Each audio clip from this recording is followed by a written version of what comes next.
I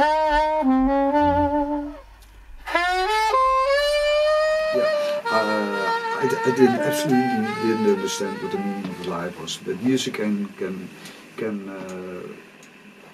be like a solution for, because you start doubting and you say, okay, whatever the reason may be, I make music and music gives me a good feeling, and so that's a kind of salvation. When you feel good, from there on you can be more sure about yourself, right?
Actually, my recorder was in my bedroom on the other side of the house, and I made a long cable to this room here. It was totally empty, and it was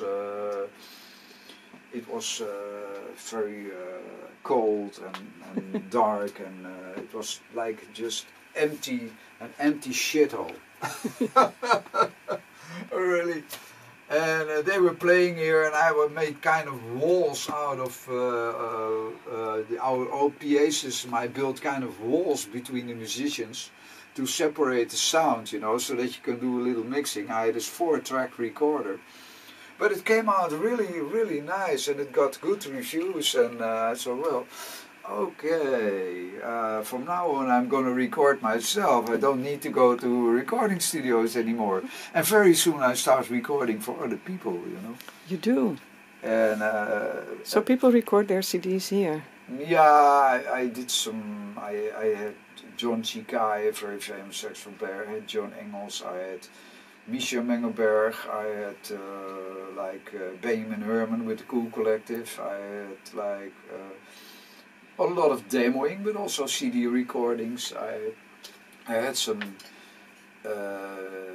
American musicians who came here, but it was not my intention, my main interest, recording. Of course, to be a you're a musician. I mean, it was just kind of thing that came with the music, and it's very handy if you can record your own ideas. You didn't mean to become a professional musician because you were not aiming for that, because you didn't know. I had no clue at all. You had no clue. I had no clue at all. I just follow my feelings. So I happened to go to Amsterdam because my brother was a student here and he lived on a boat, and then I went with him to people, and there was a flute on that boat. So I was really mesmerized when I saw this instrument, and I tried it, and I could immediately kind of get sound out of it. So, well, anyway, so music is my kind of born out of, as they in Dutch say, 12 jobs and 13 accidental being fired 13 times with having 12 jobs. I was like ISCO man. I worked in a motorcycle magazine. I worked as an offset printer. I worked for the Alkmaar newspaper. So that was the late 60s. But then came my enlightened moment that I went to a concert in Amsterdam by a guy called Dexter Gordon. And They were organized by Hans Dulfer in Paradiso. Yeah. 69. So I went there and I was totally hypnotized by his personality, by his sound, by the whole atmosphere. And I already had flute, so this is the same way of fingering, like for 80%. 2 days later, I went to Amsterdam. I grabbed all the money that I got it from dishwashing, because I was a dishwasher in that time. And I went to Dijkman, this was a shop, and I went there and I bought my first tenor. The best recordings I made in the 50s, in the 40s, Louis Armstrong. You think the sound is better? The Count Basie, the Duke Ellingtons. I mean, the sound so warm with the tape, and Frank Sinatra with Nelson Riddle, and they were all recorded on machines like this, you know. Later, this is a 24-track recorder that I bought 20 years ago. And this is, in fact, very old school. And then the first recordings were made on just 2 tracks, like this. Telefunken. I bought this one from Dutch Broadcast Studio. And, but the most beautiful records were, all the records that we talked about were recorded on machines like this. So, well, the funny thing is, everybody said, you're stupid, you have to go digital. I said, no, I don't like digital. Up till today, I really don't like it that much, and I don't like to watch on a screen when I'm recording. I like this, what you see is what you get when you push the buttons and you see the lights.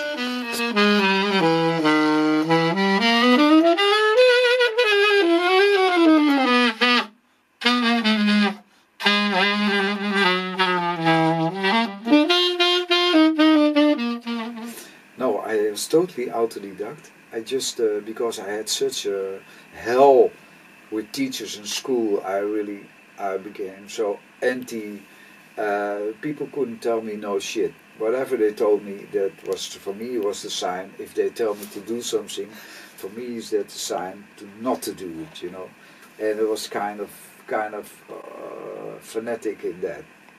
So I said, well, I don't need teacher, I don't want teacher, I'm going to learn it all myself. And I learned myself to play flute, and then I said, okay, from here on I'm going to learn myself how to play saxophone.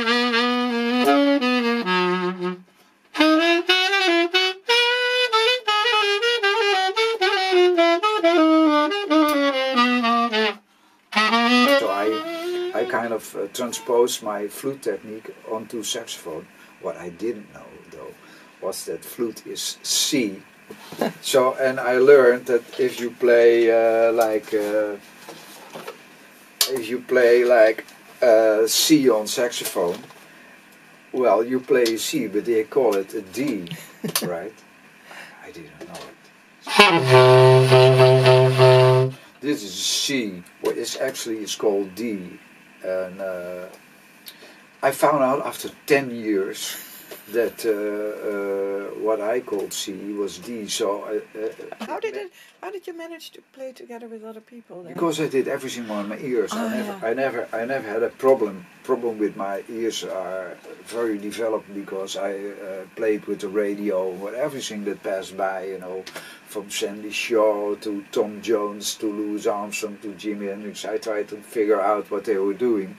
And then after 10 years I found out that, hey, they call it B-flat instrument. So if I play a low natural piano key A-flat, they call it B-flat.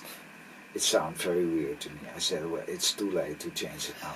So from then on, I guess I'm the only saxophone player in the world who plays piano key C. So when I had so much profit from it, because I never play with other saxophone players, hardly. I play with piano players, bass players, guitar players. They all write down the chords in C. So I learned myself to read chords, and I up to till today I have so many profit from. If we're talking about C, we're talking about C. If we're talking about D flat, we're talking about D flat. And they say, it's B flat. But for you it's C. I said, don't worry, if you talk about B flat, for me it's B flat. And I thought, well, it could have been better because I play by natural ear. So whenever I communicate with piano players, I never have to transpose.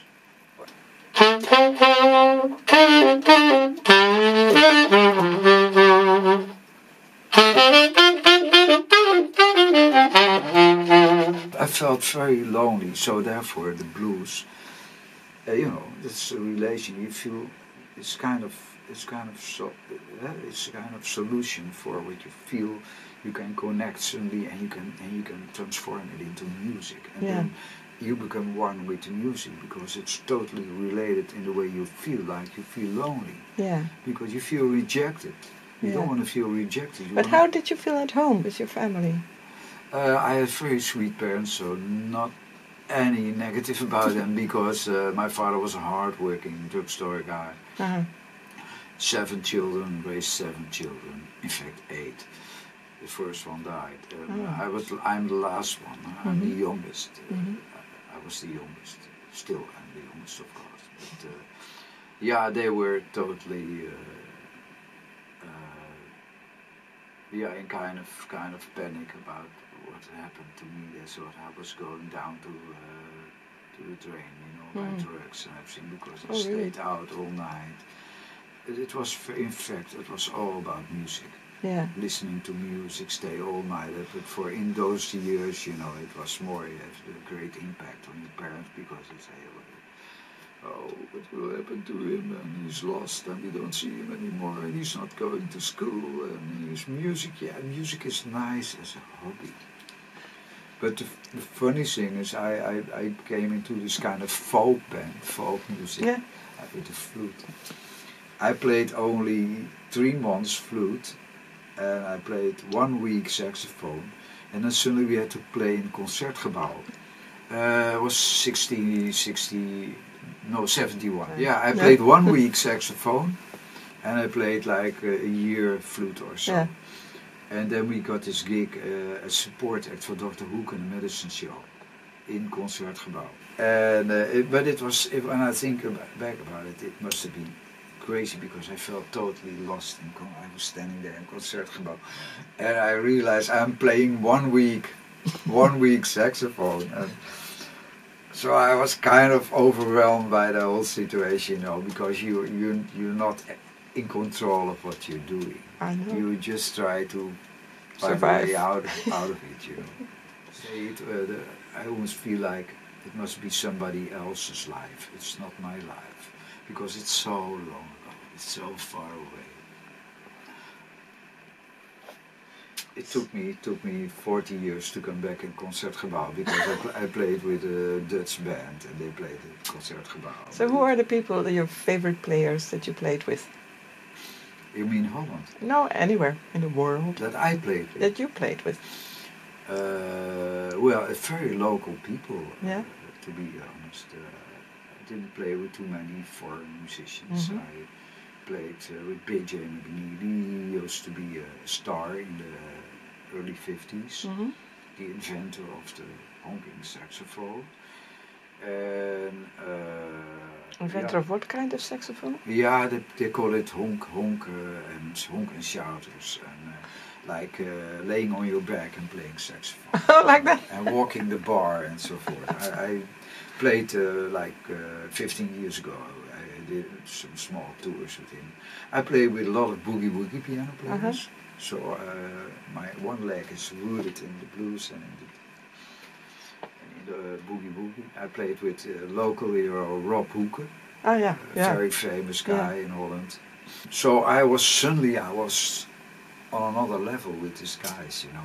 Yeah. And then I went with this Herbert North, this Hammond organ player, kind of also like me, very autodidactic, rough, a diamond in the rough, you know. And we started doing concerts without doing any rehearsals. We just went to the concert and we improvised a lot. It was like 60% improvisation and 40% maybe melodies and themes. and start doing making records with Dutch studio Max Bolleman and Monster, the famous jazz studio there. So that was already in the 80s, and I started becoming more like in all kind of circles and different styles. And then because I hustle it up all now, I mixed all the years. I mix it now because I went to Paradiso, and there was a workshop by Hans Dulfer. That was in 78. That's where I started. Yeah. 78. I came to live in Amsterdam in 78. Before that, I lived in the village Bergen. Yeah. They call it arty village, you know, where all the famous artists live. So I went to Amsterdam because Amsterdam is happening. I have to go away from the village. I have to start to live in Amsterdam. So I came to live in Amsterdam, and I did audition with Hans Dulfer. I was contracted. The next day morning he called me. Can you be this night? Can you be so and so late there and there? I said, I have no car. I said, come to Opel dealer because I'm the director there, for salesman. I have a car for you. Come and get it. He was the director of sales for Opel cars? Yeah. Hans Dulfer? Yeah. Funny. I didn't know that. One of the best car sellers in the world. And he combined it with playing. But so he gave me my first Opel Kadett, and with the same car I came the same night. He said, you're already doing two things very well, where most people do things wrong. You come in time. Most people don't come in time. And now you do the other thing. When I tell you have to play a solo, when I kick you, you have to stop. So and then when we finish, you stop, and then you go home, and then here's your money. And so that was my first gig, and then from there on I played like they called Hans Dulfer Pericles in those years. Yeah. And also again, I met all through Hans Dulfer. I met the Suriname musicians, and I met Eddie Veldman, Pablo Nahar. I met again Pierre van der Linden because he was in that band too. So I was kind of launching from there, you know, from 78. Yeah, nice. Because Amsterdam is happening in the 70s, 80s. Yeah. I met Rosa King, I met all these people, you know, and I became very good friend with Hans and the family. I came home and Candy was very, very little. I can, if we can make a little stop, I can get you a picture. I show it for the camera.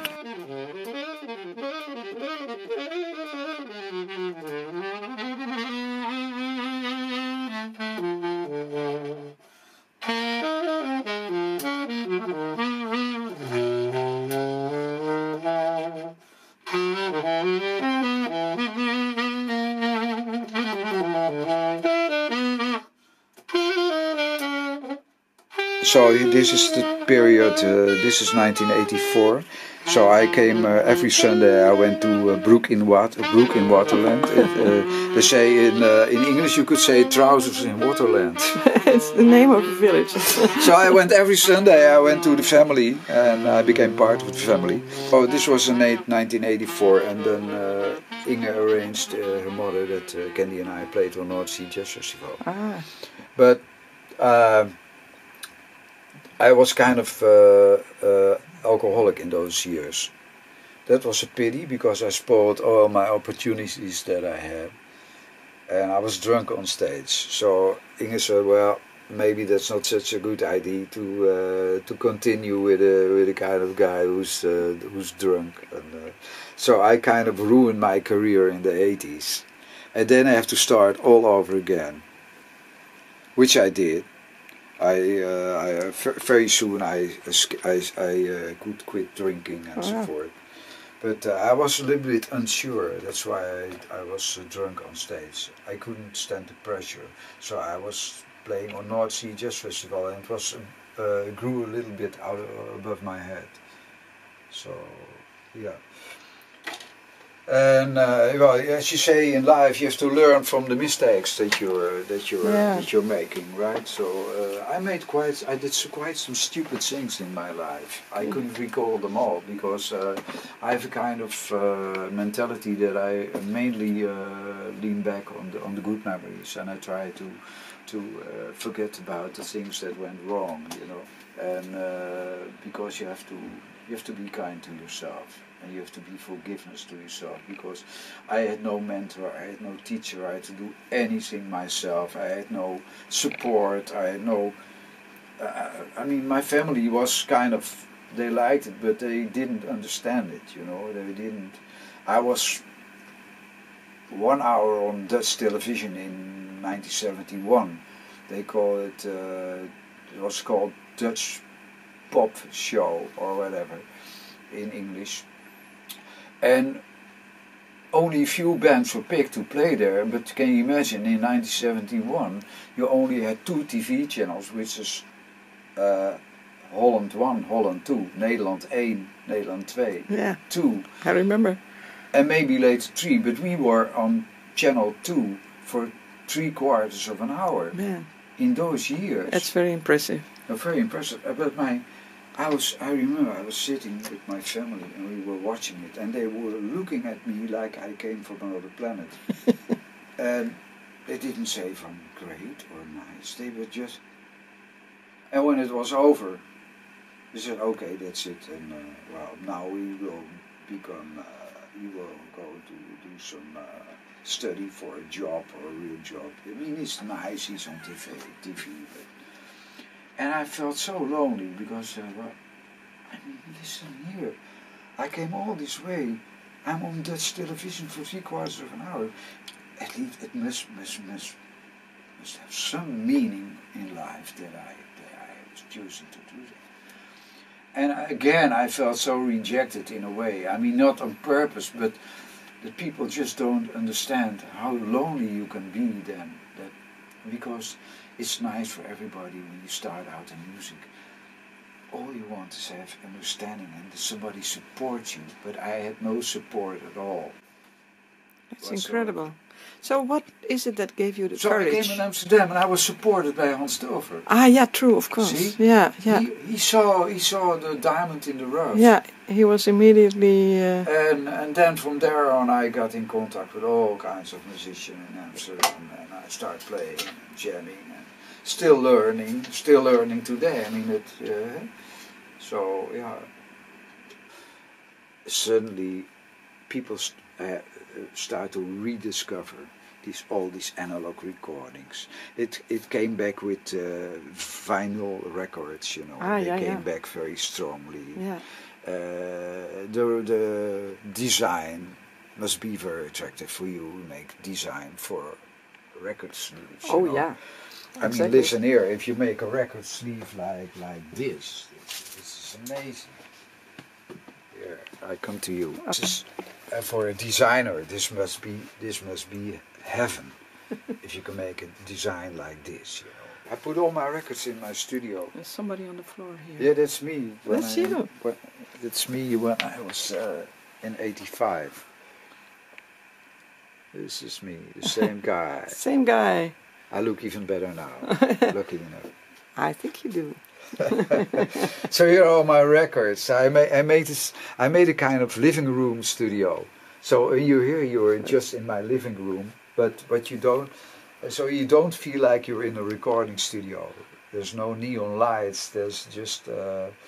It's like underground. You're going underground. I have all my great recordings. I have them here.